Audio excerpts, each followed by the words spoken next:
ኢራን ተከበበች። የመጨረሻው ፍልሚያ ከውስጥም ከውጭም እሳት።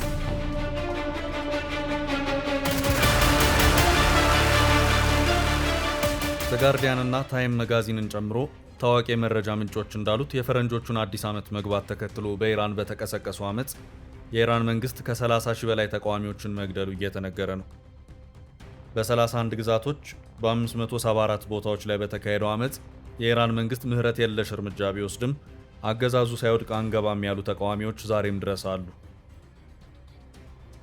ይህ አመጽ ለኢራን መንግስት የመጨረሻ የማንቂያ ደወል ሲሆን አሜሪካ ኢራንን ለመምታት እንደ ማሟሟቂያ የተጠቀመችው ይመስላል። አሁን ላይ አሜሪካ ኢራንን ሙሉ በሙሉ ከባ ቀለበቱን እያጠበበች ሲሆን ኢራን ጣታችን ምላጭ ውስጥ ነው፣ ዓለምን እናነዳለን እያሉ ነው። የአሜሪካ ጀቶች ሞት አርግዘው በውቅያኖስ መሃል በተንጣለሉት የአሜሪካ ግዙፍ መርከቦች ላይ ተቀምጠዋል። የኢራኑ አያቶላ አሊ ኻሜኒ የአሜሪካ ኢላማ ናቸው። ዋናው ዓላማ በኢራን ያለውን እስላማዊ መንግስት ጥሎ ከተቻለ ንጉሳዊ ስርዓት መመስረት አሊያም ኢራንን ልክ እንደ ሶሪያ፣ የመንና ሊቢያ የትናንሽ ቡድኖች መፋጃ ምድር ማድረግ ነው። ሰዓታት እየተጠበቁ ነው። አሜሪካ በኢራን ላይ ሞት ልታውጅ ሰዓታት ቀርተዋል። ኢራን ከውስጥም ከውጭም እሳት ከቧታል። አልጀዚራ አሁን ለውጡ አይቀሬ ሆኗል ብሏል። አብራችሁን ቆዩ። በማስረከብ በደንበኞቹ የተመሰከረለት ዳኮርድ ሪል ስቴት አሁን ደግሞ በመሃል አዲስ አበባ ጀሞ አንድ የሚገኘው ሳይት ላይ ግንባታ ሂደታቸው 40 በመቶ የደረሱ በአንድ ዓመት ብቻ የሚረከቧቸውን አፓርትመንቶች ከ70/30 የባንክ ብድር ጋር አቀረበላችሁ። ባለ 1 መኝታ 80 ካሬ፣ ባለ 2 መኝታ 110 እና 118 ካሬ ከ623200 ብር ቅድመ ክፍያ ጀምሮ እስከ 1 ሚሊዮን ብር ከሚደርስ ልዩ ቅናሽ ጋር ይዞላችሁ ቀርቧል። ለበለጠ መረጃ 0911057674 ወይም 0926930578 ይደውሉ። ዳኮርድ በልዩነት የተገነባ። አሜሪካ ጠላቶቿን የምትመታው ሩቅ አስባ ነው። አሜሪካ ኢራንን ጠላት ያለቻት አያቶላዎቹ እጅ ስትገባ ጀምሮ ነው። ከዚያን ጊዜ አንስቶ አሜሪካ ብዙ መሪዎችን ቀያይራለች። ኢራን ላይ ያላት አቋም ግን ተቀይሮ አያውቅም። እናም ኢራንን በረጅም ጊዜ ማዕቀብ ስታሽ መደምዳት ኑራ አሁን መጨረሻው ላይ ያደረሰች ይመስላል። ከወራት በፊት ኢራንን አከርካሪዋን የመቱት እስራኤልና አሜሪካ አሁን በቀጥታ ለመግባት ጦራቸውን አስጠግተዋል። አስጠጉ እንጂ ወሰዱ አይባልም። ምክንያቱም አሜሪካ ላለፉት 10 ዓመታት ከ40 ሺህ በላይ ሰራዊቷን በኢራን ዙሪያ ስታሰፍር ነው የኖረችው። በኢራን ዙሪያ ያሉ ሀገራት በሙሉ የአሜሪካ የጦር ሰፈር አቅፈው ይዘዋል። እነዚህ የጦር ሰፈሮች ኢላማቸው ኢራን ናት። ከኩዌት እስከ ኤሚሬት፣ ከኳታር እስከ ሳውዲ፣ ከኢራቅ እስከ ሊባኖስ ድረስ የአሜሪካ የጦር ሰፈር ኢራን ላይ አነጣጥሮ ኖሯል። ከወራት በፊት በርካታ የኢራን ሚሳይሎች በአሜሪካና እስራኤል ጥቃት ወድመዋል። በርካታ የኢራን የጦር ጀነራሎችና ባለስልጣናት ተገድለዋል። አሁን በኢራን አመጽ ከተቀሰቀሰ በኋላ አሜሪካ በቀጥታ ኢራንን ለመምታት ተዘጋጅታ ጦሯ እየከበበ ነው። በ48 ሰዓታት ውስጥም አሜሪካ ጀቶች ኢራንን ማጥቃት ሊጀምሩ ይችላሉ ተብሏል። ትራምፕ በቅርቡ ኢራን ላይ ታምር ይታያል ያሉ ሲሆን ኢራን አሁንም ለአሜሪካ እጅ እንድትሰጥ የመጨረሻ ያሉትን እድል ሰጥተዋል። ኢራን ከአሜሪካ ጋር ለምንና በምን ጉዳይ መደራደር እንዳለባት ግን ትራምፕ ግልጽ አላደረጉም። አሜሪካ ኢራንን ለማጥቃት የተነሳችው ኢራን ተቃዋሚዎችን ገድላለች በሚል ሰበብ ሲሆን ነገር ግን አመጹ ራሱ በአሜሪካ የተጠነሰሰ ስለመሆኑ ኢራኖች ያምናሉ። አመጹ በራሷ በአሜሪካ ድጋፍ ተጠንስሶ ከዚያም አመጹ የጥቃት ሰበብ ሆኖ ኢራን ላይ ማዕት ሊወርድ ሰዓታት እየተቆጠሩ ነው። አሜሪካ በኢራን የምትፈልገው የስርዓት ለውጥ ሲሆን ድርድሩ ሊደረግ የሚችለውም አያቶላ አሊ ኻሜኒ እጅ እንዲሰጡ ወይም ደግሞ ስልጣን እንዲያስረክቡ ነው። ነገር ግን የኢራን ጦር እስከ መጨረሻዋ ጠብታ ድረስ ከአሜሪካ ጋር እንደሚዋጋ አስታውቋል። ኢራን አመጹ ሙሉ ለሙሉ አልቆመም። በዚህ አመጽ ከ30 ሺህ በላይ ሰዎች ተገድለዋል እየተባለ ነው። የኢራን መንግስት ያመነው 6100 የሚሆኑትን ብቻ ነው። ኢራን ከአሜሪካና እስራኤል ጋር ግንኙነት አላቸው ያለቻቸውን የኢራን ዜጎች እያሳደደች በማሰርና በመስቀል ላይ ናት። አሜሪካ ይሄ እንዲቆም እያስጠነቀቀች ነው። አሜሪካ ጦሯን እያስጠጋች ነው። ኢራንም ጣታችን ቀለበቱ ላይ ነው ብላለች። እንግዲህ ምን እንደሚፈጠር ለማየት ከ48 ሰዓታት በታች መጠበቅ ግድ ይላል። ትራምፕ ቬኔዙዌላን ኩምትር ካደረጉ በኋላ ቀጣይ ኢራን ናት ብለው ነበር። እንዳሉትም አሁን እሳታቸውን አስጠግተዋል። ኢራን እጅ አልሰጥም ያለች ሲሆን አያቶላ አሊ ኻሜኒ ሞትን እስከ መጎንጨት የጨከነ ውሳኔ ሊያሳልፉ ይችላሉ። ትራምፕ ኢላማቸው ስርዓቱ ላይና የስርዓቱ ቁንጮ በሆኑት አያቶላ አሊ ኻሜኒ ላይ ነው። ትራምፕ አያደርጉትም የተባለውን አድርገው አሳይተዋልና ኢራን ላይ ቦምብ ማዝነባቸው ግልጽ ሆኗል። ትራምፕ ብዙዎች እንደሚሉት ለተቃዋሚዎቻቸው የውጭ ሆኖ የሀገር ውስጥ ምህረት የለሽ፣ ለህግና ስርዓት ደንታ ቢስ፣ ለዲፕሎማሲ ቦታ የማይሰጡ፣ ለአፋቸው ለከት፣ ለእርምጃቸው ወዳጅ ከጠላት የማይለዩ ደምሳሽ ናቸው። ኢራን ውስጥ ያመጹ እያስጨነቃት ባለበት በዚህ ሰዓት አሜሪካን ምት ተቋቁማ ትቀጥላለች ተብሎ አይታሰብም። አልጀዚራን ጨምሮ በርካታ የመካከለኛው ምስራቅ መገናኛ ብዙሃን ይህ የኢራን ግጭት አሁን የመጨረሻው ሊሆን እንደሚችልና በኢራን የስርዓት ለውጥ ሊካሄድ እንደሚችል እየዘገቡ ነው። ኢራን በኢኮኖሚ እጅግ በጣም ተጎድታለች። አመጽ ያስነሳውም ይህ ነው። ባለፈው ከእስራኤል ጋር ባደረገችው ጦርነት ኢራን አላገገመችው። ኢራን በአሜሪካ ድጋፍ በሳምንቱ የተኮሰችውን መሳሪያ መልሳ ታጥቃለች። ኢራን ግን በተጣለባት ማዕቀብ ምክንያት የባለፈው ቁስልም አልሻረላት። ከወራት በፊት አሜሪካና እስራኤል ጦርነቱን በኢራን ላይ ሲጀምሩ የመጀመሪያው ኢራንን በማውደም አቅሟን ማሽመድመድና ማፈራረስ ነበር። ይህ በተወሰነ መልኩ ተሳክቶላቸዋል።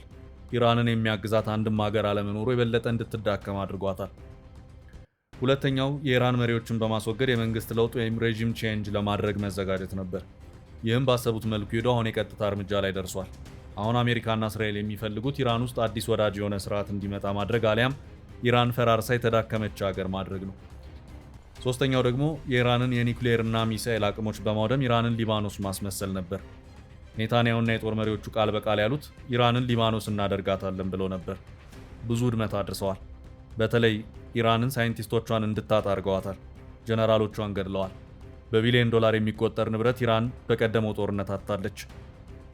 ይህን ሳትተካ አመፅና ማዕቀብ ተጨምሮባት ኢራን አረንቋ ውስጥ ከርማለች። አሁን ደግሞ አሜሪካ ጥቃት ልትፈጽም እየተዘጋጀች ኢራንን በእሳት ቀለበት ውስጥ አስገብታ እያጠበበች ትገኛለች። ቴህራን ጭንቀት ላይ ናት።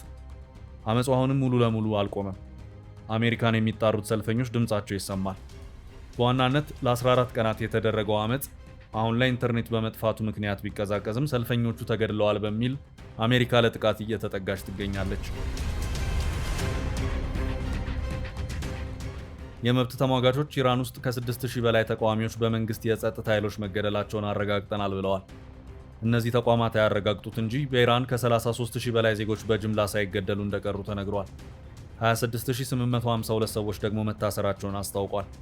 የተባበሩት መንግስታት ድርጅት የሰብአዊ መብቶች ኮሚሽን በበኩሉ ዛሬ ባወጣው መግለጫ በሺዎች የሚቆጠሩ ሰላማዊ ሰልፈኞች መገደላቸውን አስታውቆ ድርጊቱን ጭካኔ የተሞላበት ጭቆና ብሎታል። የኢራን ባለስልጣናትም ከዚህ ድርጊታቸው እንዲታቀቡ የሰብአዊ መብቶች ከፍተኛ ኮሚሽነሩ ፎከር ቱርክ አሳስበዋል። ይህ ሁሉ ቅንጅት አሜሪካ በኢራን ላይ ለምትወስደው እርምጃ ፍቃድ የሚሰጥ ነው። ትራምፕ ይህን የሚያደርጉት ለአሜሪካ ብለው እንደሆነ ሲናገሩ አይሸሽጉም። ትራምፕ ገና ሲመጡ የአሜሪካ ወርቃማ ዘመን አሁን ተጀመረ ብለው ነበር። እሳቸው ስልጣን ሲይዙ ከዚህ ቀን ጀምሮ አሜሪካ ትጎመራለች፣ በመላው ዓለም ዳግም ትከበራለች፣ ሁሉም መንግስት የሚቀኑብን እንሆናለን፣ ከእንግዲህ ሌሎች የሚጠቀሙብን አንሆንም፣ በትራምፕ መስተዳደር ወቅት በእያንዳንዱ ቀን አሜሪካ ትቅደምን ገቢር አደርጋለሁ ብለው ነበር። ዓላማችንን ለማቆም የሚመኙ ወገኖች ነፃነቴን ለመግፈፍ ይሞክራሉ ይላሉ። ትራምፕ በዚህ ምክንያት ከኢራን እስከ ዲሞክራቶችና ጽንፈኞች ድረስ ሊገድሏቸው እንደሚፈልጉ ይናገራሉ። በእርግጥም ይላሉ ትራምፕ፣ በእርግጥም ሕይወቴን ለመቅጠፍ ሞክረዋል። ከጥቂት ወራት በፊት በጣም ቆንጆዋ ፔንሲልቫኒያ ውስጥ ነፍሰ ገዳይ የተኮሳት ጥይት ጆሮዬን ቀንጥባ አልፋለች። ሕይወት የተረፈው በምክንያት እንደሆነ ያኔ ተሰምቶኝ ነበር። አሁን ደግሞ አምኛለሁ። ፈጣሪ ሕይወቴን ያዳነው አሜሪካን ዳግም ታላቅ ለማድረግ ነው። እናም ይላሉ ትራምፕ፣ ለአሜሪካ ታላቅነት ኢራን እጅ መስጠት አለባት። አሁን ኢራን ተከባለች። እንደተባለውም እጅ መስጠቱ አይቀር ይመስላል። የባህር ላይ ተዋጊ መርከቦችን ያስከተለው ግዙፍ የአሜሪካ ተዋጊ አውሮፕላኖች ጫኝ የጦር መርከብ ወደ ኢራን ተቃርቧል። ፕሬዚዳንት ዶናልድ ትራምፕ በቀጠና ያላቸውን ወታደራዊ ኃይል ከመጠናከሩ ባሻገር ኢራን ላይ እርምጃ ሊወስዱ ተዘጋጅተው ጨርሰዋል። ተዋጊ አውሮፕላኖችን የጫነው መርከብ ዩኤስኤስ አብርሃም ሊንከን እንዲሁም ሌሎች የሚሳኤል መሳሪያዎች ወደ መካከለኛው ምስራቅ ያቀኑት በአሜሪካ መከላከያ ማዕከላዊ እዝ ትዕዛዝ መሆኑ ነው። ባለፈው ሳምንት የአሜሪካ የጦር መሳሪያ ወደ ኢራን አቅራቢያ እንደሚላክ ሲገልጹ አንጠቀምበትም ብዬ ተስፋ አደርጋለሁ ብለው ነበር። አሁንም ለድርድር ዝግጁ መሆናቸውን ተናግረዋል። ድርድሩን ግን በግልጽ አይናገሩ። በኢራንና በአሜሪካ መካከል ያለው ውጥረት ከመባባሱ ጋር በተያያዘ የጦር መሳሪያዎቹ ከዚህ ወር መጀመሪያ አንስቶ ከእስያ ወደ መካከለኛው ምስራቅ ማቅናት ጀምረዋል። ከጦር መርከብ በተጨማሪ አሜሪካ ተዋጊ ጀቶችንም ወደ መካከለኛው ምስራቅ ማስጠጋቷን ፔንታጎን አረጋግጧል። አሜሪካ ከተለያየ አቅጣጫ ኢራንን ልታጠቃ ትችላለች የተባለ ሲሆን ጎረቤት ሀገራት ኢራንን ምላሽ በመስጋት ለአሜሪካ እንተባበርም እያሉ ይገኛሉ። ኢምሬትስ አንደኛዋ ናት። የሀገሪቱ የውጭ ጉዳይ ሚኒስቴር ባወጣው መግለጫ እንዳረጋገጠው ኢምሬትስ የምድር፣ የአየር ወይም የውሃ ክልሏ ኢራንን ለመምታት በሚደረግ ወታደራዊ ዘመቻ እንዲውል አትፈቅድም። በተጨማሪም ለእንዲህ አይነቱ ጥቃት ምንም አይነት የሎጂስቲክስ ድጋፍ እንደማታደርግ አቋሟን ግልጽ አድርጋለች። ኢምሬትስ ከአሜሪካ ጋር የጠበቀ ወታደራዊና ፖለቲካዊ ቁርኝት ያላት ሲሆን እንደ አውሮፓውያን አቆጣጠር በ2020 በአሜሪካ አሸማጋይነት ከእስራኤል ጋር ግንኙነት ለመፍጠር ስምምነት መፈራረሟ ይታወሳል። ይሁን እንጂ ኤሚሬትስ በዓለም አቀፍ ማዕቀብ ከተነጠለችው ጎረቤቷ ኢራን ጋርም ጠንካራ የንግድ ግንኙነት አላት።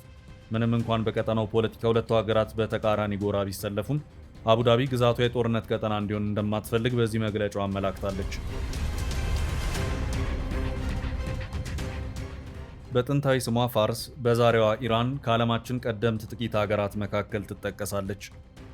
ዜጎቿ የአርያን ወይም የተመረጥን ዘር ነን ሲሉ የሚደመጡባት ኢራን የበዛ ታሪክ ባለቤትና አረቦች፣ ኩርዶች፣ ባሉቾች፣ አዘርባጃኖችና ቱርክሜኖች፣ ሺያዎች፣ ሱኒዎች፣ ሱፊዎች በፈጠሩት ማህበራዊ ውቅር ቅይጥ ማህበረሰብ በላይ የሃይማኖት ስብጥር ለዘመናት ያስጠበቀች ስትሆን የሦስቱ የአብርሃም እምነቶች መነሻና ማዕከልም ናት። ላብነትም ክርስትና፣ እስልምና፣ አይሁድ፣ ዞሮአስትራ፣ ባሁላና ሌሎችም እምነቶች ከኢራን ጋር የጠበቀ ቁርኝት ያላቸው ናቸው። አሁን አደጋ ላይ ወደቀች ይመስላል።